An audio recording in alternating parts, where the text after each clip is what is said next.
পরমহংস শিরোমণি সুখদেব গোস্বামী পাদ পরীক্ষিতকে বললেন, হে রাজন, এদিকে বলি মহারাজ ব্রহ্মচর্য পালন করে, ব্রত ধারণ করে, সাধু গুরু বৈষ্ণব ব্রাহ্মণ সেবা দিয়ে তিনি বলবান হয়ে গেলেন। এক বিশাল যজ্ঞ করেছিলেন, বিশ্বজিৎ নামক যজ্ঞ। সেই যজ্ঞকুণ্ড হইতে স্বর্ণের রথ, বাণ, তুল, ধনুষ, ঘোড়া থেকে আরম্ভ করে সব জিনিস উঠেছিল এবং সেই সমস্ত কিছু নিয়ে তিনি অক্ষয় কবচ ধারণ করে স্বর্গে গিয়ে যুদ্ধ করেছিলেন। যুদ্ধ করে স্বর্গরাজ্য লাভ করে তিনি স্বর্গের রাজা হয়ে বসেছিলেন। ইন্দ্রের কাছ থেকে স্বর্গরাজ্য তিনি ছিনিয়ে নিয়ে তিনি নিজে ইন্দ্রপদে অভিষিক্ত হয়ে বসে গেলেন। তখন ইন্দ্রের মা অর্থাৎ অদিতি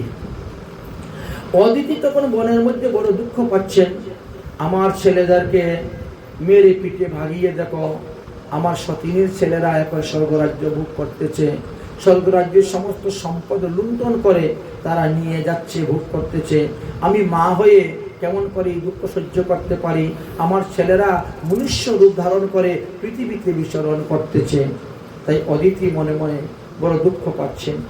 একদিন তিনি কশ্যপ ঋষিকে বললেন, ওগো, তুমি আমাকে একটি সন্তান দান করো, এমন একটি সন্তান দাও যে সন্তান বলিরাজার কাছ থেকে স্বর্গরাজ্য এনে আমার ছেলেকে দান করে দেয় ইন্দ্রকে। এইরকম একটি ছেলে আমাকে দাও না। বললেন যে দেখো, এইরকম ছেলে পেতে গেলে না তোমাকে পরিব্রত করতে হবে, অর্থাৎ 12 দিন যাবত তোমাকে দুগ্ধ পান করে থাকতে হবে। এটি হলো একটি নিয়ম। তবে নিয়মটা আরম্ভ করতে হয় ফাল্গুন মাস থেকে। ফাল্গুন মাসের শুক্লপক্ষ প্রতিপদ দিবসে বন্য বরাহের দন্তের মাটি গায়ের মধ্যে মাখতে হবে, মেয়েকে নদীতে গিয়ে স্নান করতে হবে, এক একটা মন্ত্র বলে এক একটা ডুব দিতে হবে। শ্রীমদ্ ভাগবত মহাপুরাণের 8ম স্কন্ধের 16 অধ্যায়ের 29 নম্বর শ্লোক থেকে 8টা শ্লোক দেওয়া আছে। মন্ত্রগুলা এক একটা মন্ত্র বলে এক একটা ডুব দেওয়া হবে। তারপরে তোমাকে কি করতে হবে? এসে ভগবান বিষ্ণুর পূজা আরম্ভ করতে হবে। প্রতিপদ থেকে দ্বাদশী পর্যন্ত প্রতিদিন ভগবানকে পঞ্চামৃত স্নান করাতে হবে, প্রতিদিন 108টা তুলসী পাতা দিতে হবে, প্রতিদিন ভগবানের মালা পরাতে হবে, সেবা করে 5 বার ভোগ, 5 বার আরতি, আরো অন্যান্য বিধি বিধানের কথা সব বর্ণন করে দিলেন।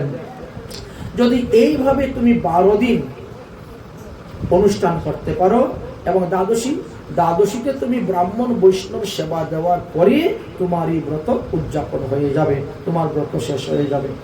এই 12 দিনের পরিবর্তন দ্বারা দেখবে ভগবান সন্তুষ্ট হয়ে তোমার কাছে আসবেন এবং তোমাকে বরদান দিবেন। ভগবানের বর ছাড়া এরকম পুত্র পাওয়া যাবে না যে বলিরাজার কাছ থেকে স্বর্গ এনে তোমার ছেলেকে দিবে। এটা সাধারণ কাজ নয়। অতএব ভগবত কৃপা ছাড়া হবে না। আর ভগবত কৃপা লাভ করতে গেলে 12 দিন তোমাকে শুধু খালি দুধ খেয়ে থাকতে হবে আর এই নিয়ম পালন করে এইভাবে ব্রত আচরণ করতে হবে। তিনি তখন রাজি হয়ে গেলেন এবং যেভাবে ব্রতের বিধান সেই অনুসারে তিনি ব্রত করলেন। ব্রত করতে করতে করতে করতে 12 দিন পূর্ণ হয়ে গেল, কিন্তু ভগবান এখনো আসেননি। ভগবান এখনো এসে ওনাকে দেখা দেননি। তাই মনের মধ্যে বড় চিন্তা, নিশ্চয়ই আমার কোনো ভুল হয়েছে কি, কোনো ত্রুটি হয়েছে কি, না হলে ভগবান আসেন না কেন? তাই তিনার মনের মধ্যে এক বিশাল চিন্তা হয়। এই জন্য ভগবানের কাছে ক্ষমা প্রার্থনা করছেন, দর্শনে দাও ভগবান, অনাথ মেরা আখিয়া প্যাসি রে, দর্শন দাও ভগবান, অনাথ মেরা আখিয়া প্যাসি রে, দর্শন দাও ভগবান, দর্শন দাও ভগবান, দর্শন দাও ভগবান, ও না তো মেরা আখিয়া প্যাসি রে। दर्शन दाओ भगवान वरना तो मेरा अखिया प्यासी दे। मन मंदिर को ज्योति जगा दे घटे घटे वासी रे। मन मंदिर को ज्योति जगा दे घटे घटे वासी रे। दर्शन दाओ भगवान ओ ना तो मेरा अखिया प्यासी रे। दर्शन दाओ भगवान ओ ना तो मेरा अखिया प्यासी रे। तार दया का जब को खोले पंचम सुर में गंगा बोले।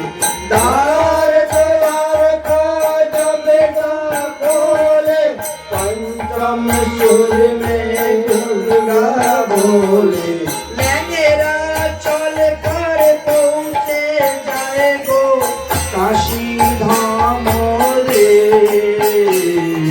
लंगेरा चल कर चले जाएगो काशी धाम रे। दर्शन दाओ भगवान ओ ना तो मेरा अखिया प्यासी रे। दर्शन दाओ भगवान ओ ना तो मेरा अखिया प्यासी रे। मंदिर मंदिर मूरत तेरी फिर भी ना देखी सूरत तेरी। मंदिर मंदिर मूरत तेरी फिर भी ना देखी सूरत तेरी। जो भी बीती ना यार मिलन की पुनर मासी रे। जो बीती ना यार मिलन की पुनर मासी रे। दर्शन दाओ भगवान ओ ना तो मेरा अखिया प्यासी रे। दर्शन दाओ भगवान ओ ना तो मेरा अखिया प्यासी रे। पानी पी कर प्यास बुझाऊं नैनन के कैसे समझाऊं। पानी पी कर प्यास बुझाओ नैनन को कैसे समझाऊं। आकी बिजली छोड़ के अब तो मन की वासी रे। आकी बिजली छोड़ के अब तो मन की वासी रे। दर्शन दाओ भगवान ओ ना तो मेरा अखिया प्यासी रे। दर्शन दाओ भगवान ओ ना तो मेरा अखिया प्यासी रे। दर्शन दाओ भगवान ओ ना तो मेरा अखिया प्यासी रे। दर्शन दाओ भगवान ओ ना तो मेरा अखिया प्यासी। ভগবান তেমনটি করলেন। তিনার আকুল আবেদনে এসে প্রকট হয়ে গেলেন। ভগবান প্রকট হয়ে বলেন, হে দেবী, তুমি তোমার মনোমত বর প্রার্থনা করো। অদিতি বললেন, হে ভগবান, আমাকে এমন একটি পুত্র সন্তান দিন যে বলিরাজার কাছ থেকে স্বর্গরাজ্য এনে আমার পুত্রকে দান করে দেয়। এইরকম আমি একটি পুত্র সন্তান চাই, আপনার মতন তেজস্বী বলবান শক্তিমান একটি পুত্র চাই, অসাধ্য বস্তু সাধ্য করতে পারে। ভগবান বলছেন, আমার মতন তো কেউ নাই দ্বিতীয়, আমিই আছি, আমার মতো তো তুমি দ্বিতীয় কেউ পাবে না। তো যাও, আমি তোমার পুত্র রূপে এসে জন্মগ্রহণ করব, পরে তোমার মনোবাসনা পূর্ণ করব। এই বলে ভগবান অন্তর্ধান হয়ে গেলেন। তারপর অদিতি গর্ভবতী হলেন এবং যথাসময়ে ভাদ্রাস্য শুক্ল দ্বাদশ্যাম যুক্তায়াম শ্রবণে মহি উপাসে সঙ্গনম স্নাতাম দেবং বামন আর্চনম। ভগবান বামনদেব ভাদ্র মাসের শুক্লপক্ষের দ্বাদশী দিবসে এসে প্রকট হলেন। বলো বামন ভগবান কি। বামন ভগবান প্রকট হলেন। দেখতে দেখতে দেখতে দেখতে বামন ভগবানের 7 বৎসর বয়স হয়ে গেল। ব্রহ্মা তখন বললেন যে ব্রাহ্মণের ছেলে মাতৃগর্ভবতী গণনা করে 5 বৎসর থেকে আরম্ভ করে 16 বৎসরের মধ্যে উপনয়ন সংস্কার করাইতে হয়, অতএব বামন ভগবানের উপনয়ন সংস্কারটা করানো হয়ে যাক। এই কারণে সমস্ত দেবদেবীদেরকে সঙ্গে করে নিয়ে আসলেন উপনয়ন সংস্কার করানোর জন্য। আজ ভগবান বামন দেবকে খুব সুন্দর করে ব্রহ্মচারী রূপে সাজানো হয়েছে। প্রজাপতি কশ্যপ আসলে তিনি এসে সমস্ত কর্মাদি করতে শুরু করলেন। সূর্যদেব আসলেন গায়ত্রী মন্ত্র প্রদান করার জন্য। কশ্যপ ঋষি দিলেন মেখলা, পৃথিবী দেবী দিলেন কৃষ্ণ সারচর্ম, বন সমূহ দিলেন বংশী, চন্দ্রদেব দিলেন একটি বাঁশের লাঠি, মাতা অদিতি দিলেন দূর এবং কপিন। আকাশস্থিত দেবতাগণ এসে বামন দেবের নানাবিধ অলঙ্কারে বেশভূষা করে সাজালেন। বরুণ দেব এসে একখানা ছত্র দিলেন। সরস্বতী দেবী এসে একখানা অম্লান পুষ্পের মালা দিলেন। ব্রহ্মা এসে কমণ্ডলু দিলেন। এইভাবে করে করে উপনয়ন সংস্কার কার্য আরম্ভ হলো। এবার ভিক্ষা দেওয়ার জন্য আসলেন ভিক্ষাং ভগবতী সাক্ষাৎ উমা অম্বিকা সতী। তাই মা দুর্গা দেবী স্বয়ং আসলেন ভিক্ষা দেওয়ার জন্য। এবার নিয়ম হয়েছে কমসে কম 3 বার ভিক্ষা করতে হইবে। বামন ভগবান ভিক্ষা করতে বেরোলেন। ভিক্ষা করে নিয়ে যা কিছু ছিলেন সব কিছু নিয়ে এসে তিনি গুরুদেবের কাছে অর্পণ করে দিলেন। গুরুদেব এই দেখেন ভিক্ষা করে নিয়ে এসেছি। গুরুদেব বলছেন এইটুকু ভিক্ষা করে আনলি, এতে তো আমারই পেট ভরবে না, তোকে কি খেতে দিব? ভিক্ষাটা কম হলে, কারণ দীক্ষা নেওয়ার পর বা উপনয়ন সংস্কার হওয়ার পরে গুরুদেবকে দিতে হয়। গুরুদেব প্রসাদ পাওয়ার পরে যেটা থাকবে সেটা শিষ্য খাবে। এখন যদি গুরুদেবেরই পেট না বলে তো শিষ্যকে কি খেতে দিবে? তাহলে কি করব? গুরুদেব আবার ভিক্ষা করতে যাব, যেতে তো হবেই। তবে এমন একটি জায়গা আছে যেখানে ভিক্ষা করলে পরে দ্বিতীয়বার আর ভিক্ষা করতে হবে না, সারা জীবন আর ভিক্ষা করতে হবে। এমন একটি জায়গা আছে, সেটা কোথায়? নর্মদা নদীর তটে বিগুকিচ্ছ নামক স্থান আছে। ওখানে প্রহ্লাদের নাতি বিরোচন, প্রহ্লাদের নাতি বলির মহারাজ বিশাল যজ্ঞ করতেছেন। বিশ্বজিৎ নামক যজ্ঞ, 100টা যজ্ঞের সংকল্প নিয়ে তিনি যজ্ঞ করতেছেন। এই পর্যন্ত 99টা যজ্ঞ তিনার পূর্ণ হয়ে গেছে, আরো একটা যজ্ঞ বাকি আছে। ওখানে যাওয়ার পরে যে যা চাইবে তিনি তাই দেন, কারণ তিনি তো এখন 14 ভুবনের রাজা।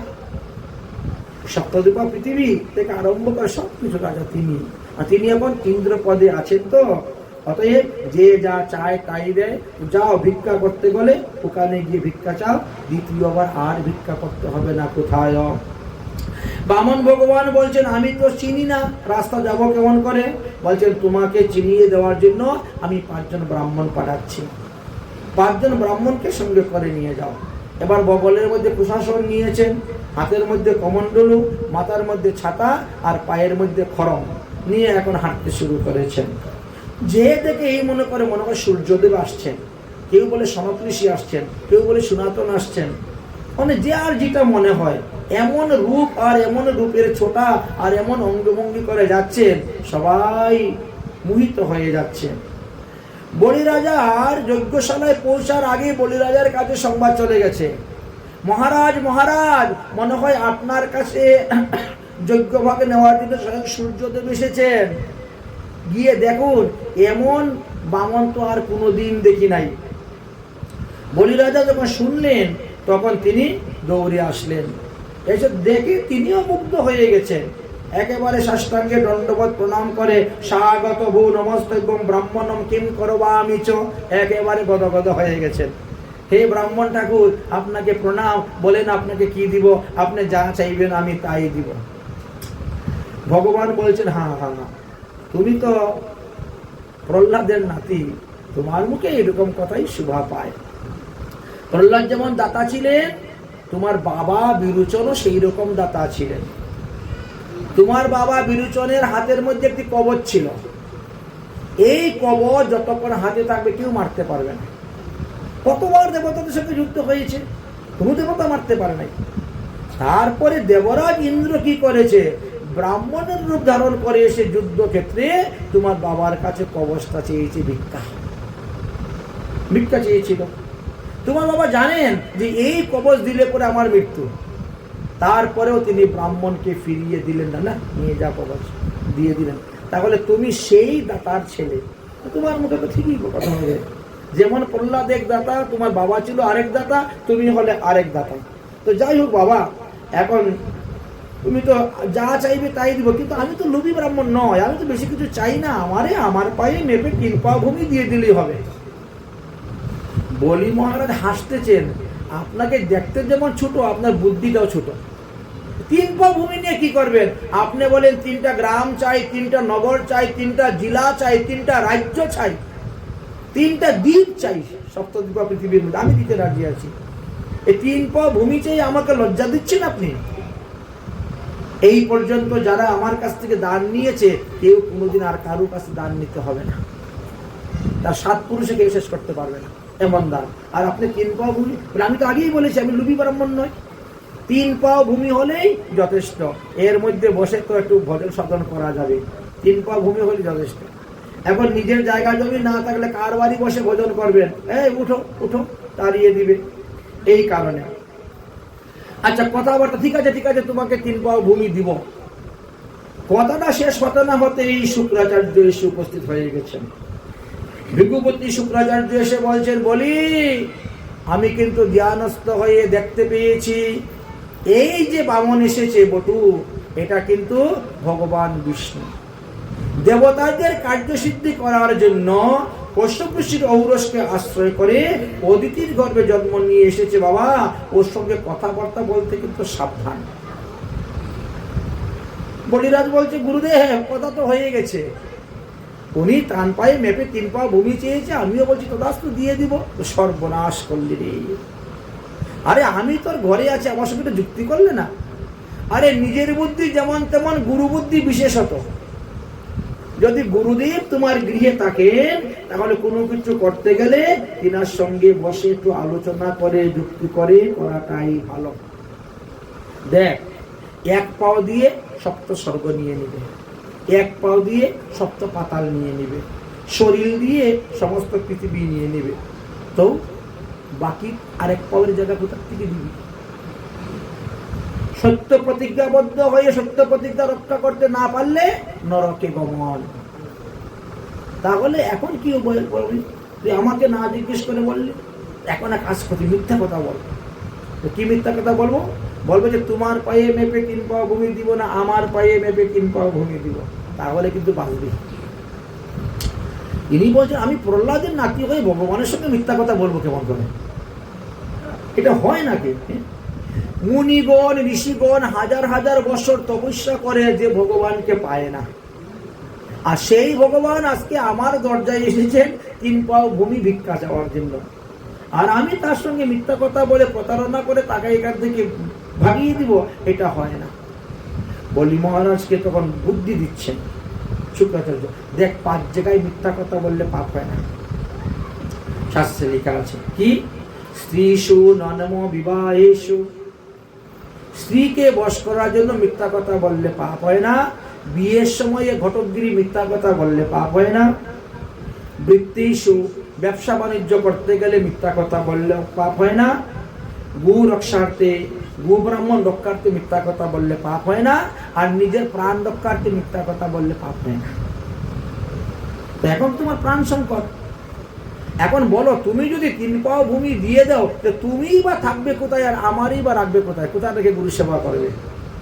অতএব তুমি মিথ্যে কথা বলো। তিনি বলছেন, না না গুরুদেব, আমি পারবো না। প্রহ্লাদের নাট্য কই আমি এত বড় এটা করতে পারবো না। গুরুদেব তোমার রেগে গেলেন। দেখ, গুরুর বাক্য অমান্য করাই মানে গুরু ত্যাগ করা। গুরুর বাক্য অমান্য করাটাই গুরু ত্যাগ করা। তুই যদি আমার বাক্য না মানিস, তার মানে তুই আমাকে ত্যাগ করে দিবি। যা বেটা, আমিও একটা অভিসম্পাদ দিব। মনে দেন, গরম হয়ে গেছেন। তখন তিনি বললেন, এখন কি করব? মনে মনে চিন্তা করছেন, আমার যদি গুরুদেবের কথা মেনে চলি তাহলে ভগবান আর পাবো না, ভগবান তো চলে যাবেন। আর গুরুদেবের কথা যদি না মানি তাহলে তো ভগবান পেয়ে যাব। নিজের ভিতরে বিবেক আছে তো, বিবেককে তিনি প্রশ্ন করতেছেন। গুরুদেব যেটা বলছেন, যদিও শাস্ত্রে আছে 5 জায়গায় মিথ্যা কথা বলা যায়, কিন্তু এইরকম তো কোনো সংকট আমার উপস্থিত হয়নি, আমি মিথ্যা কথা বলতে যাব কেন? আর ভগবান কিন্তু মানুষের সব কিছু দেয়, ভগবানেরই তো সব কিছু। তখন মনের মধ্যে তিনি চিন্তা করতেছেন, কি করব? গুরুত্যাগ হলে তো পাপ হবেই, কিন্তু গুরুত্যাগ হলে যদি ভগবানের কৃপা না পাই, ও চিন্তা করছেন। অনেকক্ষণ চিন্তাধারা করতেন, তখন বিবেক থেকে যেন একটা সারা আসতেছে। तेरी द्वार पे खरा भगवान बता तेरे भर दे झूली, तेरी द्वार खरा भगवान बता तेरे भर दे झूली, बता दे रे भर दे झूली, तेरा होगा बेरा हो, तेरी होगा बेरा ये सन कि जुगो जुगो रहेगी तेरी निशान, भगत रे भर दे झूली, हो तेरी द्वार पे खड़ा भगवान भगत रे भर दे झूली, धूली ऊंचा तेरी धरती देख ले, धूला गगन है सारा, भीगे मांगने आया तेरी द्वार, जगत की पालन हारा रे, जगत की पालन हारा, ओ तेरी आज तेरा मेहमान, आज तेरा मेहमान, वक़्त रे मुझको चढ़ा पे छान, वक़्त रे भर दे झूली, वक़्त रे भर दे झूली, तेरी द्वार पे खड़ा भगवान भगत रे भर दे झूली, भगत रे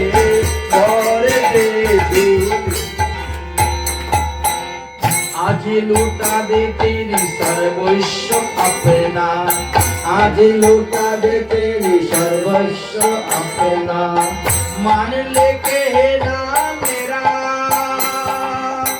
मान ले कहना मेरा, मिट जाएगा पल में तेरा, जन्म जन्म की फेरा रे, जन्म जन्म की फेरा, तू चोर सकल अभिमान, तू चोर सकल अभिमान, अमर करते अपना दान, बकते भरते झूली, बकते भरते झूली, बकते भरते झूली, खड़ा भगवान भगत भर दे रे झूली, भगत भर दे रे झूली, भगत भर दे रे झूली। এমন সময় বৃন্দা রত্নাবলী এসে উপস্থিত হয়েছেন। বলি রাজার কন্যার নাম ছিল রত্নাবলী। ভগবান শ্রীকৃষ্ণ এই বামন ভগবানকে দর্শন করে মনের মধ্যে বাসনা এসে আহা এত সুন্দর ছেলে, যদি একে কুলে তুলে নিয়ে আমি স্তনপান করাতে পারতাম তাহলে আমারই নারী জীবনটা সফল হইত। ভগবান মনে মনে বলছেন তথাস্তু, তোমার মনোবাসনা অবশ্যই পূর্ণ করব, আমি তোমার স্তন দুগ্ধ পান করব। এদিকে বলি মহারাজের গুরুদেব শুক্রাচার্য রাগ করে চলে গিয়েছেন, গুরু কথা মানে নাই বলে উনি রাগ করে চলে গিয়েছেন। ভগবান বলছেন আর কাল বিলম্ব করা যাচ্ছে না বাবা, তুমি গঙ্গার জল তিল তুলসী হরতকি হাতে নিয়ে সংকল্প করে আমাকে 3 পাও ভূমি দিয়ে দাও। এখন বলি রাজা বলছেন গুরুদেব তো চলে গেলেন, আমি তো সংকল্প মন্ত্র জানি না। বললেন যে আরে আমি তো বামনের ছেলে, আমি জানি সংকল্প মন্ত্র। ভগবানই নিজে সংকল্প মন্ত্র পাঠ করাচ্ছেন আর তিনি দান গ্রহণ করতেছেন। সংকল্প মন্ত্র পাঠ করাতে গেছেন, এখন কমণ্ডলু থেকে তো আর গঙ্গা জল পড়েই না। ভগবানের কমণ্ডলুতে গঙ্গা জল ছিল তো, কারণ শুক্রাচার্য তখন সূক্ষ্ম রূপে কমণ্ডলুর ভিতরে ঢুকে জলে যাওয়ার রাস্তাটা বন্ধ করে দিয়েছেন। ভগবান তো অন্তর্যামী, সবই জানেন। ভগবান বলছেন দেখ এই কমণ্ডলু নিয়ে অনেক জায়গায় হেঁটে এসেছি তো, রাস্তায় খুব ধুলো উড়েছিল, মনে হয় ধুলো মাটি পরে ছিদ্রটা বন্ধ হয়ে গেছে, একটা কুশ দিয়ে কুচা মারলে ছিদ্র হয়ে যাবে। যে এখন কুশ দিয়ে ছিদ্র কুচা দিয়েছেন, শুক্রাচার্য চোখ একটা কানা হয়ে গেছে। শুক্রাচার্য বেরিয়ে বলল প্রভু বড় চতুর তুমি, জেনে শুনে বুঝেও তুমি আমার চক্ষু কানা করলে, তো যাও কলিযুগে গিয়ে আমিও তোমার ধর্মকে কানা করব। এই জন্য এই কলিযুগে শুক্রাচার্য এসে তিনি কি করেছেন, ওই দশমী সংযুক্ত একাদশী ব্রত প্রচার করেছেন। দশমী সংযুক্ত একাদশী ব্রত যারা করবেন তাদের ব্রতের ফল অসুরেরা পাবে, আর অসুরেরা বলবান হবেন। আর শুদ্ধ একাদশী যারা করবেন বা একাদশী সংযুক্ত দ্বাদশীতে যারা ব্রত করবেন তাদের ফল ভগবান বিষ্ণু পাবেন। এইভাবে বর্ণন করা আছে। যাই হোক, এবার ভগবান 1 পাও দিয়ে সপ্ত পাতাল নিয়ে নিলেন এবং 1 পা দিয়ে সপ্ত স্বর্গ নিয়ে নিলেন, সপ্ত স্বর্গ নিয়ে নিলেন, আর পৃথিবী সমস্ত তিনি শরীর দিয়ে নিয়ে নিলেন। বললেন যে দেখো এবার তো তুমি 3য় পাও দেওয়ার মতো কোনো জায়গা নাই, তাই তোমাকে আমি বরুণ পাশে বন্ধন করিব বলে তাকে বন্দী করে নিলেন। তখন বলি রাজার কন্যা রত্নমালা বলছে ওরে বাবা, আগে ছিল ছেলেটা বামন, এখন কি ত্রিবিক্রম হয়ে গেছে, তো বড় দুষ্ট ছেলে, বড় মায়াবীর ছেলে। আমার বাবার কাছ থেকে 3 পাও ভূমি নেওয়ার জন্য এরকম ছোট্ট বামন রূপ ধারণ করে আসছিল, আর এখন 3 পাও ভূমি চেয়ে আমার বাবার সর্বস্ব হরণ করে নিয়েছে। এত দুষ্ট ছেলে, এইরকম ছেলে যদি আমার পেটের ছেলে হতো তা বিষ খাওয়াইয়ে মেরে ফেলে দিতাম। ভগবান বলছেন তথাস্তু, তাই হোক, তোমার বিষ আমি গ্রহণ করব। এদিকে রত্নমালা মায়ের নাম ছিল বৃন্দাবলী, মানে বলি রাজার স্ত্রীর নাম। বৃন্দাবলী এসে বললেন ভগবানের বরুণ পাশে বদ্ধ হলেও তুমি কিন্তু হার মানবে না, তুমি 1 পাও ভূমি দেওয়ার কথা সংকল্প আছে, তুমি দাও। বলে কোথার থেকে দেবো? বলে তোমার মাথাটা তো আছে, ভগবানকে বলো যে তোমার 3য় চরণ বের করো আর আমার মাথার মধ্যে অর্পণ করো। তখন ভগবানকে বলেন হে প্রভু, আমি তোমাকে 3 পাও ভূমি দেওয়ার প্রতিজ্ঞা করেছি, অতএব 3 পাও ভূমি আমি দিয়েই ছাড়ব। 2 পাওয়ের আপনি জায়গা পেয়ে গেছেন, এবার 3য় চরণ বার করে আমার মস্তকের মধ্যে স্থাপন করুন। ভগবানের নাভি থেকে 3য় চরণটি বেরোলো এবং বলি রাজার মস্তকের মধ্যে স্থাপন করে দিলেন। ভগবান বললেন হে বলিরাজ, এবার তোমার সত্যি রক্ষাতে আমি অত্যন্ত প্রসন্ন হয়েছি এবং তুমি আমার কাছে বর চাও, তুমি আমার কাছে বর চাও, আমি তোমাকে বর প্রদান করব। দ্বিতীয়ত বললেন এই স্বর্গরাজ্য যেভাবে আছে ওইভাবে সুতলে আমি আরেকটি রাজ্য তৈরি করেছি, এবার তুমি বলো কি করবে। তোমার এই লক্ষ লক্ষ কোটি কোটি অসুরদেরকে নিয়ে স্বর্গে থাকতে চাও, না আমার সঙ্গে যে 5 জন ব্রাহ্মণ এসেছেন এদেরকে নিয়ে সুতলে গিয়ে থাকতে চাও? তুমি এখন বলো। তখন চিন্তা করলেন যে তাহলে সুতলে থাকাটাই ভালো।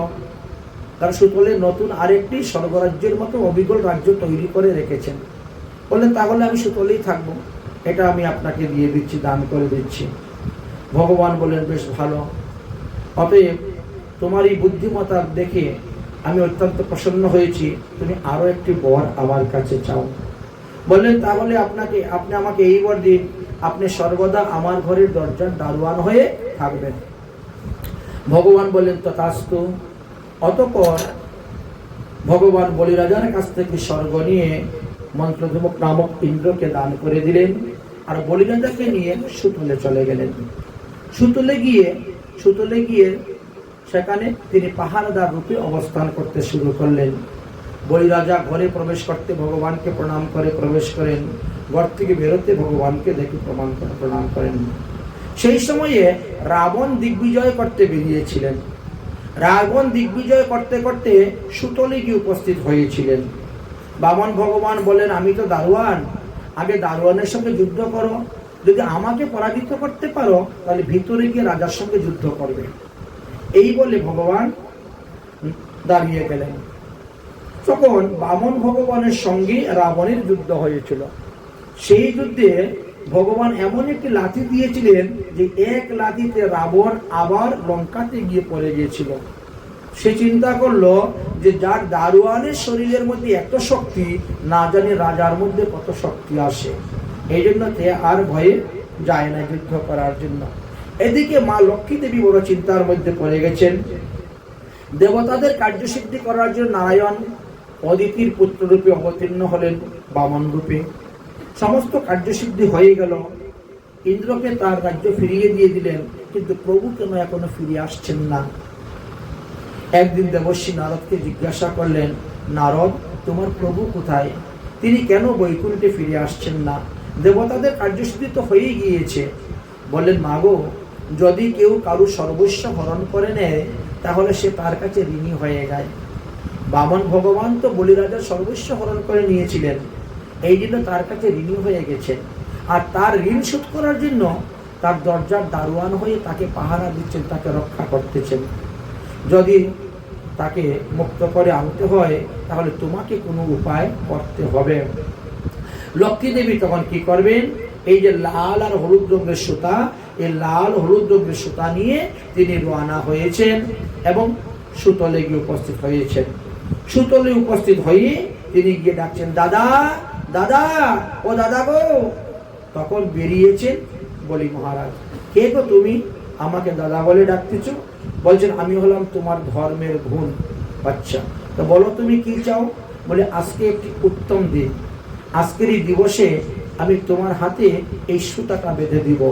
এই সুতাটা যখন বেঁধে দিব ততদিন, যতদিন তোমার হাতে সুতা থাকবে ততদিন লক্ষ্মী অচলা হয়ে তোমার ঘরে অবস্থান করবেন। তোমার রোগ সুখ ব্যাধি আদি হবে না, তুমি কোথাও পরাজিত হবে না, কোনো অশুভ অমঙ্গল তোমার কাছে আসবে না। অতএব আমি এই সুতা তোমার কাছে বন্ধন করে দিতে এসেছি। বলি মহারাজ তখন হাত বাড়িয়ে দিয়ে দিলেন, দিয়ে দাও। মা লক্ষ্মী দেবী বলি মহারাজের হাতে সুতা বন্ধন করে দিলেন। জনবদ্ধ বাড়ি রাজা দানবেন্দ্র মহাবল তেনু অনুবদ্ধামিতাম রক্ষক মা চলহ মা চলহ।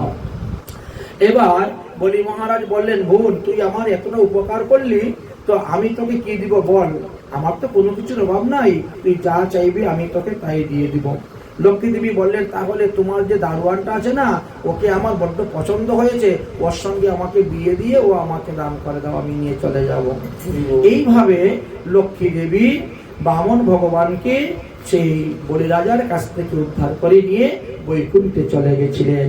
আমরা এতক্ষণ এই বামন ভগবানের চরিত্র কথা আস্বাদন করলাম, অতঃপর মৎস্য অবতারের কথা এসেছে।